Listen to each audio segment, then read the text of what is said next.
Hello, Janet here. Have you ever been in a situation where you've had a project or an important activity that you need to do to be able to move ahead and reach your goals in your business? Something that you have planned it out, you've talked about it, you've worked out all this thing, and you know what, I've got to get this done. And yet you find yourself absolutely stuffing around. And you're thinking to yourself, why am I stuffing around like this? Why am I doing this? So if you can relate to this, no, you're not alone. This is really, really common. It's something that I have dealt with over and over again, and I know I will continue to deal with that. And my peers, friends of mine who have been in business for decades with multi-million-dollar businesses also have exactly the same issue. And my clients that I work with have exactly the same issue. The nice thing is I have a strategy to help you to get out of that. Because if you're finding yourself that you have set yourself a goal and yet you're stuffing around, if you don't get yourself out of that quickly, it can take, instead of it being I've been stuffing around for hours or days, it can be weeks, it can be months, it can go up to years. So you need to have a strategy to get out of this quickly. So that's what I'm going to be sharing on today's call with you. Today's podcast. So why is this topic why has it come up now? And it's because just this week, on one of our weekly huddles that I have with my higher end group of clients, one of my clients, who's an amazingly successful woman in her business, has said, you know what, I've got this particular strategy that she had already worked out, and we've been talking about it for ages. She goes, I can't work out why I'm not doing it. I'm stuffing around. Why am I doing this? And it was really, really frustrating her. So I led her through these exact questions that I'm going to be sharing with you now. And we nailed it. We nailed it really quickly. And the interesting thing is once we were going through her experience, through the exercise, the other people who were on the call were going, yeah, I relate to that. See that one that you just got up to, that question there? That's the one that's been stuffing me around. So it was something that at the end of the call, everybody went, wow, that was so useful. It really, really helped me. So I thought I would share that with you, because if you're in this situation, you know what, you've got to move on, because you're in business. The longer you're stuffing around with those sorts of things, the more it's going to affect the growth of your business and the profitability of your business. And you can end up, really, really harming your revenue and your growth in your business simply because you couldn't get unstuck. So let's have a look at 3 questions that you need to ask yourself in order to work out why it is that you're stuck. And then we'll look at what you can do when you've answered those questions. So you ready to go? So the question number 1 you have to ask yourself, if you're finding yourself stuffing around, is, are you clear on how this particular project, we'll just say it's a project, are you clear on how this particular project is directly related to your priority outcome? Now, what do I mean by that? Now, with my clients that I work closely with, we work on 90-day cycles. So we have a 90-day plan, we work out what the priorities are, and then we work out how you're going to meet that. And it keeps you really focused, especially when you'll see so many things that you could be doing in your business, and you're going, oh, well, if I'm focusing on this, but that's really important, and that's important, and that looks interesting, so you'll start ducking over doing those things. And if you try to do lots of things, you'll do them poorly. It's much better to focus and just get 1 or 2 things done really, really well. So if you're not really clear on how does this fit in with your top priority, with the outcome, well, there's going to be something in your mind that's sort of feeling a conflict. So whether you're like me with my clients, that you know what your 90-day goals are, well, if you look at, okay, how does this particular activity, this particular project, how does it tie in for that outcome? Is it essential? If you're not working on a 90-day plan, I recommend that you do.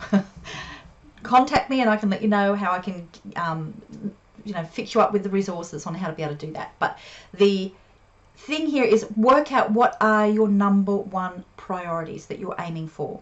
Now have a look at that project. Is it going to move you closer to that? Is it key? Now, if your answer that comes up and says yes, then we're going to move on to the next questions. Okay. But if the answer that comes up is, well, actually, no, this project actually is not really aligned with what my core goal, my core outcomes that I'm acting, my objectives, well, then you've got a choice. You either go, okay, I'm going to put that over to the next 90-day period and I'm going to review it. Or, you know what, this was just something I thought was fun or a should do, but actually it's not going to get me any further. Dump it. Okay? So you can do that. So number one, delay it and then review it again at the next 90-day period, or just get rid of it. So that's if you answered no to this question. So what I want you to do to really make this lesson really valuable for you is think about a particular project or activity or thing that you know you should be doing, but you're stuffing around and you haven't been doing it. If you can think of a particular exercise as we're working through these questions, it's really going to help you to learn it and to then be able to internalize it. So when these situations come up again, you can go through this process automatically. So if you're doing that, I'd really love to hear from you. I'd love you to leave a comment down below or drop me an email, whatever way it is that you like to communicate, and let me know, at what question point did you work out the answer? So that's question number one. How aligned is this with your major objective? Now, if you answered, yeah, it is absolutely aligned with my major objective, then we're going to move on to the next question. And the case study that I'm working through, without telling you her details, that's what we worked out. Yeah, absolutely. It was really, really core to her major objective. So she knew it was important. So then normally at this stage, you're going, I know this is important, but I'm still stuffing around. Why am I stuffing around? Then you go to the next question. Now at the next question, you want to ask yourself, is it something to do with the actual process of getting this done? Am I feeling overwhelmed by this, or am I really unclear on what it is that I need to do? Now it might be two parts. It might be, you might go, okay, well actually, yeah, I'm not really clear on exactly how I'm going to do it. And so therefore, I'm feeling a bit unsure. So in that case, you go, all right, what I need to do is to spend that time to find out exactly what are the processes that I need to go through in order to get this done. And, it might, in this case, they'll come to me and I'll be able to go, yeah, this is what you got to do. Let me guide you through it. But, it might be just go and spend some time on Google, whatever it is. If you don't, whatever it is that you're trying to do, get clear on what are the steps that you've got to do. Now, if you go, well, yeah, I know what I've got to do, but still, I'm still not doing it because I'm feeling just so overwhelmed by the whole lot. Just the thought, I just feel stressed by how am I going to get this done. So if that is the case, then what you need to do is go, right, which parts of this do I absolutely have to do myself? Because they fit into my strength. But which parts of this can I outsource? Can I get somebody else to do? Because if I'm overwhelmed by doing this, there's going to be some parts that maybe I'm trying to feel as if I need to do it all of myself, but I don't. Now, that was the situation in this example because she's running a really busy business, and the whole idea of getting all of these things done was overwhelming her. Now, quite often when you'll be going, the next thing I know that you're thinking is, it's way too expensive for me to outsource all of this. So my question to you is this. Number one, if this is going to be moving you closer to your objective, and if that objective is to do with your business and it's going to be bringing in revenue, this is a business expense that's going to bring in more money. So would you be spending money on some kind of advertising that you might be having in your business? Would you be spending money on, look at what things you are spending your money on, and are they related to increasing your business and your income? So if this is something you've already identified, then you're going to go, okay, I've got to outsource some of this. Let me see if I can do this creatively. So you may not need to outsource, to the absolute experts that's going to cost you thousands and thousands of dollars to get whatever it is that you're wanting to get done. You might be able to get some parts of it where you can be creative and go out to say, in this case, we worked out, because this was all to do with, with quite a sophisticated video strategy, is right. I'm going to see who is already out there that may already be students at the university near where I live, where they actually are really into video and media. Is there something where I can get them to come in and help me with the production? Or have I got a friend that can come in? So we were able to work out some things that could get outsourced, and we worked out some creative ways to explore how to do that. And then we also looked at, if it comes down to how am I going to get this done simply from time, sometimes you've got to put some boundaries. So if you're going, yeah, look, I know I've got to get all this stuff done, but how am I going to find the time? If this is an important thing, you've already worked out in question number 1, it's a priority. Well, you've just got to put some boundaries, and you've got to actually book into your calendar, this is when I am getting this done. Exactly the way that I am able to produce quality podcasts on a regular basis is because it is in my calendar, booked in on certain days, and I get that done. So with whatever else you're doing, you've got to set some boundaries around and not go, this has got to fit around everything. You book it in. So that may just very well be the thing that you need to do. So in summary, if you're super clear that yes, this is absolutely totally aligned with my objectives, I really need to get this done. Then number 2, if you're feeling like you're not clear on the process and that's what's stopping you, take the time to get clear on that, whether it's going to be through a course you're doing, whether it's going to be through a mentor or a coach, or whether it's going to be Google. Find out the processes that you need to do. If then you're feeling overwhelmed because there is so much to do, you've got to see what parts you can outsource and be creative around that.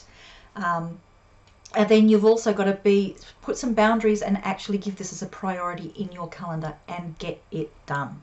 So that's if you answered that actually, it is the process that's stressing me out. Now, what if you go, well, actually, no, I know what I've got to do, and I'm not particularly overwhelmed by what I've got to get done. I know I can do it. Why am I still stuffing around? So that's going to lead us to the third question to ask yourself. And the thing here is, this is very often it. And quite often, even though you might have got down to this point and like we worked out with the case study that we're working on, that it was point number 2 for her. But still, point number 3 came in, and this was the one that the majority of people who were on our call, because it's a really safe zone to be able to share, we're going, yeah, this is the biggie. And that's because it is the biggie for everybody. Is if you know what you've got to do, you know it's important, but you're still stuffing around, then we're going to look at fear. Now, what kind of fear could this be? And no, this is super really, really common. It can be fear of failure. But when we look at failure, what does that actually mean? So very often what comes with failure is it's going to be a fear of judgment, of rejection, that people are going to go, yeah, useless, you didn't work. Or the other side is, if this involves you actually being visible, putting yourself out there, then it comes to a fear of rejection. People are going to look at me and go, who does she think she is? Or she hasn't done a very good job. If you're a perfectionist, look at this, because that's very often what's hiding behind there. This is from me, who is a fully recovered perfectionist. Is that used to hold me back a hell of a lot. So these are the normal fears that you have got. So now let's look at, what do you do if this is the one that resonates? Because it's one thing to be able to identify it. It is another one to be able to go, you know what? I've got a solution here. So let me walk you through the solution if you have identified that fear is the absolute number 1. Now, two other questions that I want you to ask yourself. First of all, A very common one that I hear from people is that there is going to be judgment, that they are really going to be criticized. And very often the people that they're worried about judging them are actually their peers, other people in their industry. Because let's face it, if you are building a business online, and if you're following the way that I teach people to do things, you know, and I'm working with people who really want to help a lot more people, love the work that they do, it means that you've got to be visible. It means you're doing things differently to other people. You're stepping up. And you know what? As soon as you do that, it means that, you know what? You're visible. You're opening for criticism. Because as soon as you do that, you are getting off the fence, baby. And you're saying, you know what? I'm going to help a lot of people. And so I'm going to do this thing. It's going to be putting me out there because I am stating, I'm saying this is a new way to do things. This is how I can help people. I'm actually going to be helping people more, all around the world because I'm using these marketing methods. I'm actually sharing what I do and I'm helping more people. But there's going to be the people who are the vanillas that prefer to just keep on doing things the way it's always been done and act small.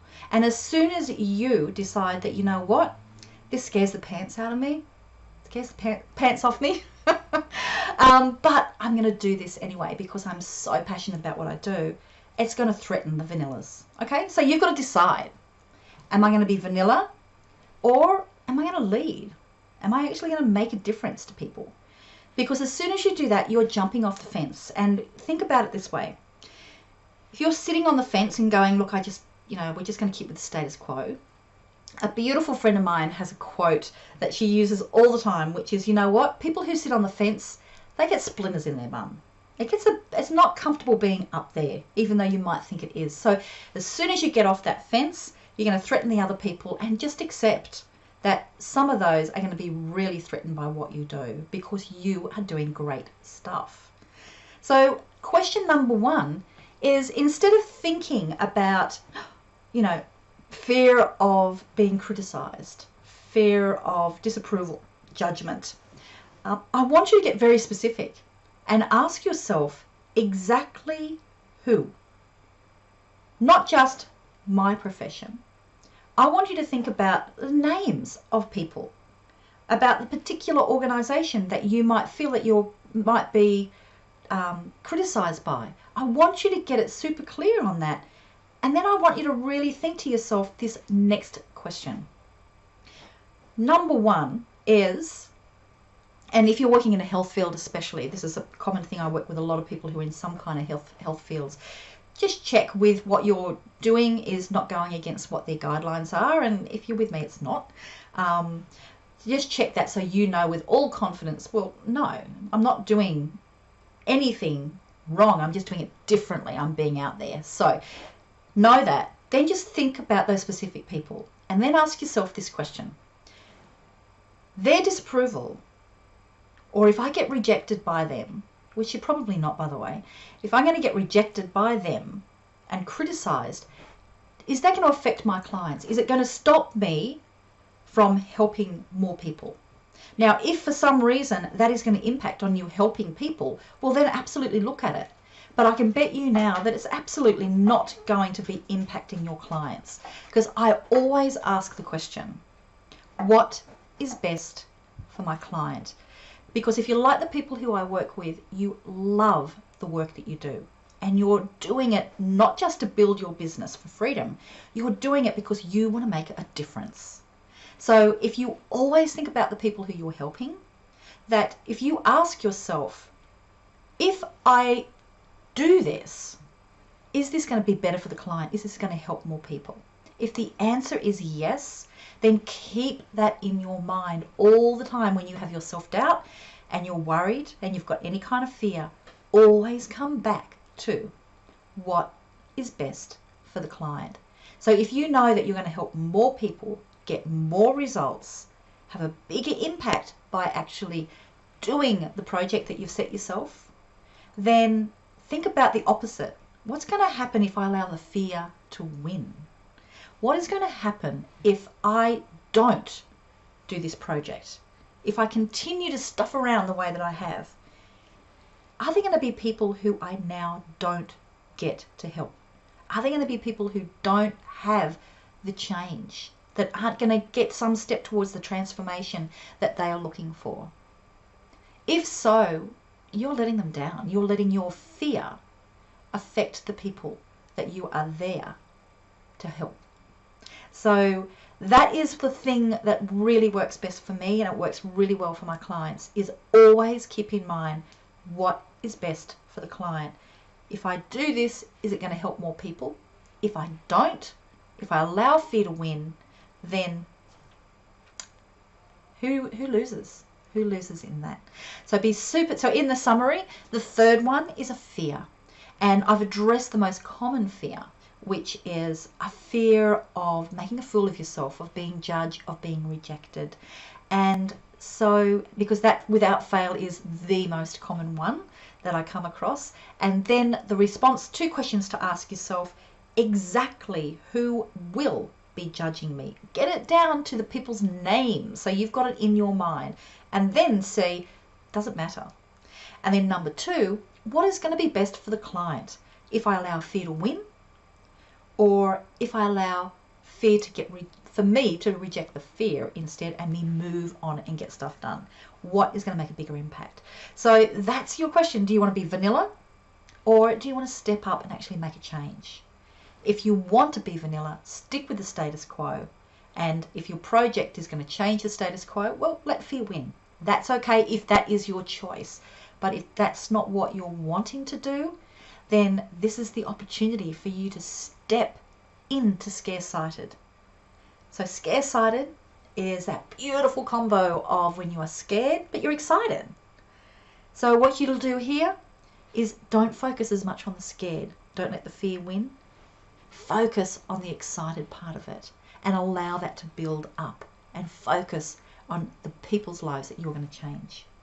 Okay, so I hope that helps you, because this is a really, really common thing. And if you allow this to win, well, your business is not going to grow. And I'll be really open with you that, this is something that I go through all the time. Every time I'm stepping up further in my business, I'll be aware of, I'm stuffing around. Why am I stuffing around? And very often it will come down to that fear. It's because I'm going up to the next step. And so I go through exactly the same process myself, and really focus on the excitement and who I'm going to help. Okay, so I would love to hear from you. In summary, the 3 questions you've got to ask yourself if you're stuffing around and you don't know why is, number 1, is the project that you are stuffing around on, are you clear how it aligns with your key objective, your key goal? If it does, then the next question is, well, is it because I'm not clear on the actual process itself, or I'm overwhelmed by the process? That could be that. So you can address that. If not that, then the next one is, it's fear. What am I afraid of? And really look at the fear of judgment. And then be super clear, those 2 questions of who exactly would I be concerned about them rejecting me or judging me. Very, very specific on actually who they are, so you can put it into perspective. And then number 2, ask yourself the question, what is best for the client? What is best for my potential clients? And who am I going to be letting down if I allow fear to win?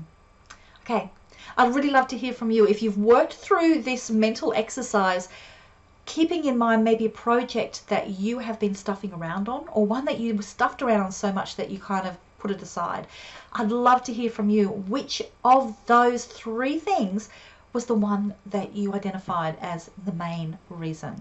I'd love to hear from you. So if you can comment down below, drop me an email, whatever works for you, I would love to hear from you.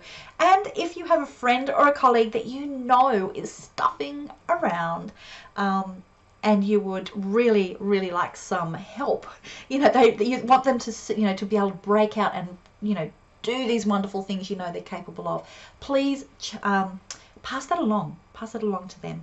And I also have, if you have a look down below, I've got a special gift there for you that's going to help you to really work out what your priorities are. So if you have a look there, you will see that I've got a special tool that's going to help you to work out your priorities, and I really hope that helps you. Okay, bye.